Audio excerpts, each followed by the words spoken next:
are we running a marathon here? Listen, what you said about an inside man, I believe you. Welcome to Decoding TV's coverage of The Penguin Episode 2. Let's talk about this episode. Overall thoughts, Patrick Klepek, on The Penguin Episode 2, Inside Man. What do you think of the episode? I mean, really, just solid, I guess. This show is very enjoyable. It's, even at this stage, more for the performances than I think the actual beat-to-beat storytelling, which feels pretty... How's Oz gonna get out of this one? Whoops, he did it. But the core leads are so fascinating that it's fireworks every time they're on screen. And so far, that is more than enough to make me want to keep watching. I agree. I think the show is fun. It's fine. It's not like groundbreaking in my opinion, other than from a makeup perspective or special effects prosthetics perspective. It just feels pretty straightforward, and I'm kind of curious how they're going to take things. Like, as I will discuss later, they start things almost kind of where you'd want, like, the characters' emotional states and where the characters are at the beginning of the show is almost where you'd almost want it to conclude. And so, like, I'll get into that, but whatever the case, I'm enjoying the show and I'm having fun with it. But it's not a show that I find particularly deep or interesting. So those are my thoughts, but let's talk more about it. I do want to say one quick thing before we get into it, which is that last week I kept calling her Christina Milioti. Her name is Kristen Milioti. That is my bad. Thank you for everyone who wrote in and correcting me. I apologize for that. But I am a big fan of Kristen Milioti's work in the show. She's actually in many instances like more impressive than Colin Farrell, who is also operating at the top of his game in the show. So yeah, agreed. Okay. The episode begins with Sophia undergoing EMDR therapy, reliving some traumatic memories and feelings. She wakes up and we see that she's with her therapist named Julian Rush, who tries to calm her down in a rather erotic fashion. Yeah. Patrick, this is kind of a weird therapist relationship, huh? Wondering, kind of curious if stuff's going on there, huh? What do you think? Yeah, and she seemed a little freaked out herself when a combination of what was going on, but he gave me the ugh. Like, I know you're a villain, Sophia Falcone, but also like, what's up with this guy? Yeah. Anyway, I think that is EMDR therapy. It's with a light bar that like moves back and forth. That's we've seen it before on TV shows like Russian Doll and stuff. I'm not 100% sure if that's the case, but like that's what I understand it to be. Now, there has been a lot of chatter online about whether or not this guy is a Batman character. His name is Julian Rush. So of course I was like, who's Julian Rush? Is that a person we know? As far as we know, it's not. But what we do know is that Matt Reeves' Batman universe has changed many characters' names, right? Oswald Cobblepot is now Oz Cobb. I think Edward Nygma, who is the Riddler, was named Nashton in the movies, if I'm not mistaken, right? So like they've changed these characters' names, which I have to say is like fairly irritating in my opinion. Well, like it depends on where it's coming from. Like if it's, I don't like this, was my whole rant about like cinematic Batman, in the past 20 years. Like, is it because the name sounds goofy coming out of your character's mouth and so you just want to change to something else? Or like, if you want to be charitable, like, hey, these origin stories for all these characters are so well known. If we can just adjust kind of the launch angle of like how these characters are entering this universe slightly askew, maybe that gives us an opportunity to surprise the audience in a way that, if you already saw the name, you're already making a lot of assumptions about the character and their dynamics. And I can imagine I could see the argument of, can we try and bury the reveal a little bit so people can appreciate the characters for how they're being presented, as opposed to the villain that they end up as, Yeah. fighting Batman eventually. So it's a little bit of column A, column B, because obviously Reeves has already come out and said, like, I think that name sounds stupid. Can I change it? So You're paraphrasing, but yes. Yeah, he says this in a much smarter way than that. But I mean, TLDR, like, doesn't fit the vibe of my world. And but you're so right. Like people have a lot of either way. associations, like a lot of connotations with these names, and so like circumventing that and being like, we're just going to change the name, and they're going to occupy a somewhat similar place in the universe. It could be a good move. It could be a good move. So that said, people have thought maybe Julian Rush is Jonathan Crane, the Scarecrow. Maybe he's like a reworked version of that. He's helping Sophia relive some of her trauma, basically scaring her. That's something Scarecrow used to do. Some people have also speculated it might be Hugo Strange from the Batman books or the Batman comic books. We'll see. But wanted to just mention Julian Rush may or may not be a variation of a Batman character we know. All right. So Penguin has really earned some credit with Salvatore. And they decide to hit the Falcon's drop supply while it's being transported. After some last-minute snafus, the heist succeeds, but some of Falcon's men die in the process, and Penguin himself barely survives. This is kind of one of the first big action scenes we've seen in the show, and curious what you thought of it. I thought it was very competently executed. Any thoughts, Patrick Klepek? Yeah, I mean, obviously you get some heightened drama out of it because, once again, like, Oz, like, the plan's not going according to how he set it up, and like, whoops, he's in the truck. How's he gonna get out of this one? Well, he just sort of ducks, and then he gets out of that one. But yeah, it's fine. I mean, this is not I don't expect this show to have a tremendous amount of action as it goes along. Oz himself is not a character that you expect to be running around too much with a gun. So at least the moments where he gets involved feel a little bit more weighty because it doesn't feel like the kind of character where you expect that to be happening at the drop of a hat. Yeah, so I thought it was fine. It's solid. It's a very solid action scene. Well done. And like what I really enjoyed is like the driver who like realizes Oz has betrayed him, and he gets really angry about it. He's like, "You piece of shit!" He's really upset about it. And so, and you get the sense that that is not a feeling that is unfamiliar to Oz, to be accused of betraying people. So he is kind of a piece of shit. Oz invites a bunch of women to his place. His lady friend Eve confronts him about killing Alberto and gets upset that he's putting her life in danger. We also learn that Oz's mom is suffering from dementia. She really wants him to make something of himself so that she can feel good about things. So, Patrick, yeah, we get these moments. Like, these are basically Oz's connections. It's with Vic, the guy who he's trying to train up, with Eve, his lady friend, and then with his mom.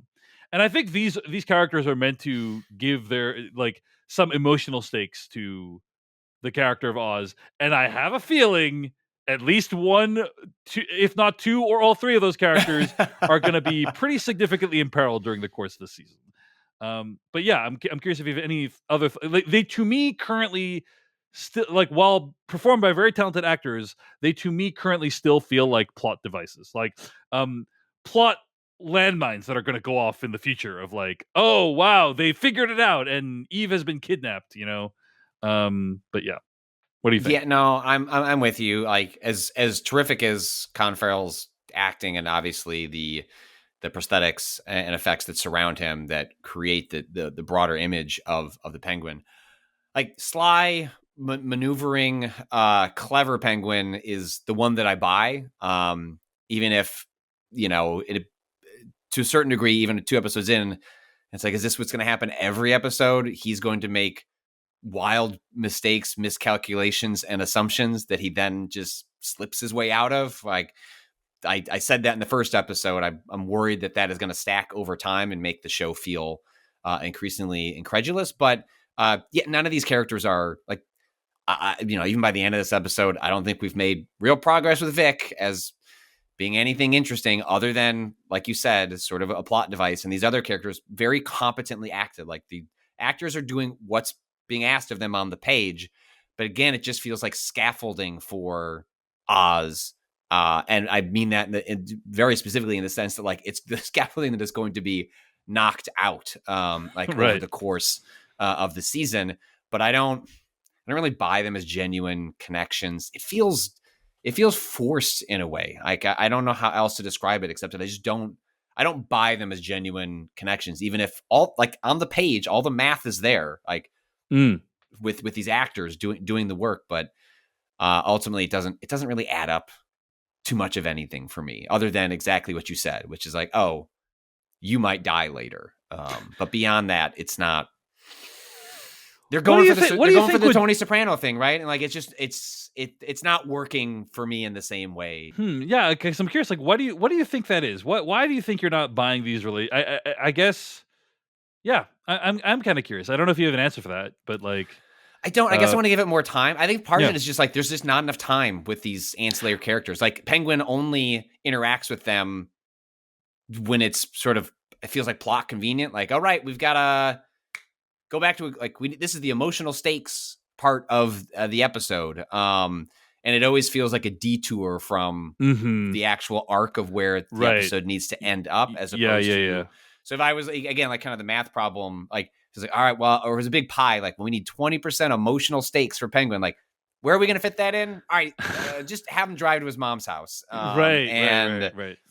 It feels perfunctory as opposed to organic and part of the world and the character. I think that's a great point. Like, just from a plot perspective, these side characters are not super involved with the main plot, and so like they're kind of a distraction from the main plot.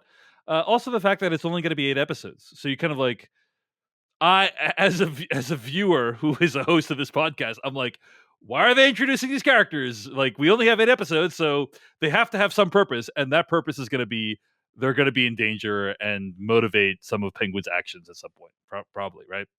We'll see. Maybe what would be awesome, Patrick, is if that didn't happen at all, and like it was just they're just there as kind of for the vibe. I think that would be a twist. I mean, genuinely, that would be a twist. Like, I think obviously at least one of them, like they're going to be imperiled, but the idea that they only exist as dangling emotional plot devices, I think that would be a disappointment and maybe end up reflecting, a shallowness that the show is already kind of suggesting about itself, in which it is really a vibes show with some incredible performances, and we're just sort of taking that and putting it into some stuff you already know, and that can be fun. Like every show does not have to be. It can take on the veneer of prestige TV, but just be enjoyable. Like there's nothing wrong with that. But I do hope that the show is a little more mindful, especially because a lot of these characters are women, and it's like, okay, great, like another woman is in peril again. I do know that I think the majority of the episodes are written by women. So hopefully, that doesn't necessarily mean A to B, but perhaps that will lead to different outcomes than you would cynically expect for the way the pieces are currently on the board. Yeah, we'll see. Maybe we'll be pleasantly surprised. Maroney's people are super pissed with Penguin because the heist went so badly. You could I think, like, blank are super pissed with Penguin, and like that's usually the motivating factor of every new scene in the show. So he reveals to them that Johnny Vitti, one of the Falcone's men, is having an affair with Luca Falcone's wife. Meanwhile, in the Falcone family, with a cloud of suspicion over him, Penguin decides he's going to try to make Vitti, a.k.a. Doug Stamper from House of Cards, take the fall by showing Luca the blackmail file from the first episode. So separately, we also learn we learn what happened with Sophia Falcone on the radio. She killed 7 women that we know about, which is pretty hardcore story. At a memorial service for Alberto Falcone, people behave awkwardly around Sophia, which I don't know if you want to make a serial killer feel uncomfortable at a social gathering. Do you know? Yeah, it is. That's just me, though. I'm not sure there's a handbook, serial killer out of Arkham 101, how to handle, but it would be extremely awkward, though, don't you think? If you knew somebody who had killed 7 people and they just got out of the hospital for the criminally insane. It suggests the way they were killed was not necessarily just like, oh, like a knife got in their back, like whoops, like they fell. It off was not a bridge. Crime of passion. It was not a No, crime of sounds passion. calculated and particular and possibly grotesque is the fashion in which they Probably with some they met Hannibal their ends. vibes, like Yeah. but yeah, like how do you behave around those person? Here are things I wouldn't do. I'm just gonna put this out there. Uh-huh. Wouldn't whisper loudly about them in front of them. That's fair. That seems Wouldn't unilaterally go over to them and try to strike up a conversation, then get uncomfortable when my daughter approaches. Yeah. Yeah, that was weird. It's dude, if you don't want to talk to her, just don't say anything. Like, I guess maybe she felt like she had to pay her respects because they're at this funeral. It's her cousin, by the way, who goes over to her and talks to her. And she's like, we should go, I still go to Italy. We should have a girls trip. And it is awesome seeing Kristen Miliotti's reaction to that, because she's like, oh yeah, girls trip. That's a great idea. Like she can't even conceive of what that is. Yes. But I want her to go on it. I need, yeah. I don't think we're going to get it in these episodes, but desperately want a montage of her on a girls trip. Right. So she's doing a great job of doing the small talk thing. Like, just keep that up. But then her daughter, Gia, shows up and she's like, oh, I don't want you talking to my daughter. It's like, oh, wow, you shattered the illusion that everything was fine. And now you've made it all uncomfortable, Sophia's cousin. So anyway, how would you approach it? Like, somebody friend or family member, went to jail for killing 7 people. Would you go no contact with that person? No contact. I don't think there's a coming back from that one. You know what I mean? I think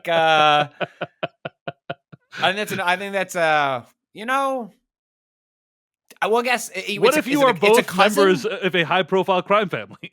Okay, well, I'm not sure I can put myself in the. I mean, I get, it's like a. In this scenario, you have also killed people, right? By the way, that's probably true. If it's a sibling or like a parent or your child did it, I think that gets slightly more complicated. But if we're talking a cousin, like I can cut the cousin out. Like, yeah, you barely talk to your cousin right now, so it's like yeah. I do think it's a little odd that the show is dancing around what she did, and that we're like, it feels like what she did, how she did it, is going to be, it's being set up as a reveal. Yes, at this point, to kind of show the depths of her, mania, or however we want to categorize it.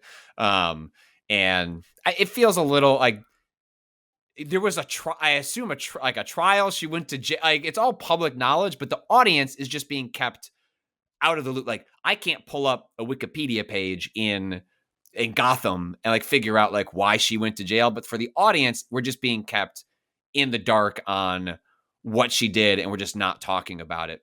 Maybe that'll end up working, but it feels a little odd for a reveal to be public knowledge in the world of the story. We just don't have access to it because they want to keep that locked away for something else further in the story. Yeah. Sophia enlists the help of a crooked cop to figure out who the mole in her family is. Crooked cops? My God. And they bring in one of Falcone's men, Irvad Hakimi, from the hospital. Before she can interrogate them, Penguin alerts other members of the family to his presence, to Irvad's presence. And then intercepts Irvad to try to get him to implicate Johnny Vitti. But before the plan can come to a conclusion, this plan also involves planting jewels in Vitti's vehicle. So it's like for some reason he needs the 1-2 punch of Irvad saying Vitti and also the jewels. The plan goes sour because Vic cannot plant the jewels in time. So Penguin changes a plan and murders Irvad in cold blood. then plants the murder weapon on Sophia's bodyguard, and Luca shoots the bodyguard after he's implicated in the crime. The way he does it is fucking brutal, though. Like the show. So yeah, I mean, this is kind of what I was talking about earlier. Is like, he doesn't even hesitate. Like there's no hesitation, and so I think in this scene, the quote unquote pleasures of the show started to become really clear to me. Like, we're not watching a guy who I think is going to change meaningfully during the course of the season. The Rise of Oz is also going to be a man with a good heart. Right. Like, well, what I mean, like, we're probably going to watch The Rise of Oz, but like, I don't think it's going to be about I don't think the character is going to change at all. Like, he is already set in his current ways, and yes, he will be motivated by things like wanting to protect his mom and wanting to bring, but like by and large, he's already a cold-blooded murderer. Like it would be one thing if like that was the culminating event of the season was like, oh, he decides it's okay to kill people, right? And like that would be like kind of an interesting journey to see like how that escalated. But he already saw a kid get murdered in cold blood in the first episode, and then he did it himself the second episode. Mm-hmm.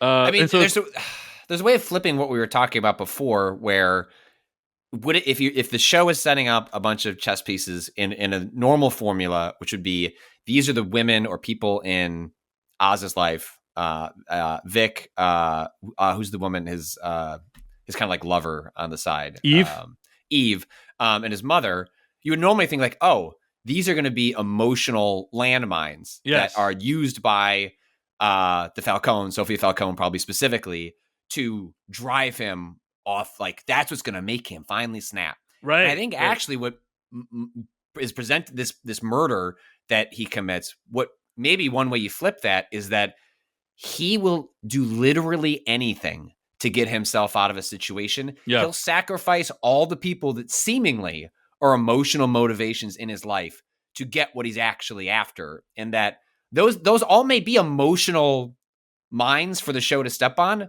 But what we discover is that there are no depths to Oz's depravity and his ability to just sacrifice others. And so they may still be like, this may still be a moment, but he is still willing to let those people go in order to like get out of whatever jam he's in. I think that would be interesting what you're saying, but I don't think that's what's going to happen.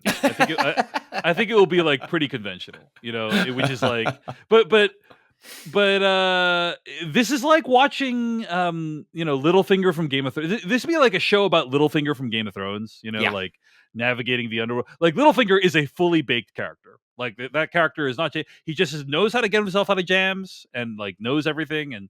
And there is some thrill in watching that, but it's like the character himself is not particularly that interesting. And I think that's kind of where the show is landing for me. Another comparison I would say is like Jason Bateman's character from Ozark. I would say is another one that's like, that's not a character who's like particularly deep. He's just like pretty competent, smooth operator, knows how to get himself out of a jam. And like, that's kind of what the show's about. So there is, that still makes for an enjoyable show, but it's not like, I feel like Penguin needs to be studied in any way. Yeah. I also think the way the whole Sophia's bodyguard person getting implicated and then shot was pretty silly, to be honest. Like, yeah. He's got a knife on him. Okay, like, do these guys not all carry around knives, like weapons of any kind? Like, what? Did the knife have blood? They didn't even seem to check it. Really, like, I thought that was pretty silly. I don't know. But this, I think that's an extension of a formula the show is setting up. Is look, how is Oz going to get out of this one? Well, that also then requires you to come up with like situation setups and escapes that you can buy, and that's just hard to make. It's hard to do. Like that, it's a character trait of Oz at this point that he just charges right into a situation. Not necessarily calculate. He may have a plan. That doesn't mean that the plan is smart or has thought of like what happens if A, B, and C go wrong. He will just continue plowing through until it works itself out. But to make all of those situations convincing to the audience is a really tall task. And I think that's one of those scenes where it gets by on the shock of the violence to kind of get you to forget that it didn't actually make a ton of sense. He's like, oh, this guy was stabbed to death? Whoever has a knife, we're going to shoot him in the head. He has a long history of being extremely loyal, and there's nothing in his history to suggest he would do something like this. But we got this Oz guy over here. Well, it strains. But if he credibility. has a knife, forget that they might have forget that the person might have been stashing the knife somewhere else, or what actually happened, which is the knife was planted on him.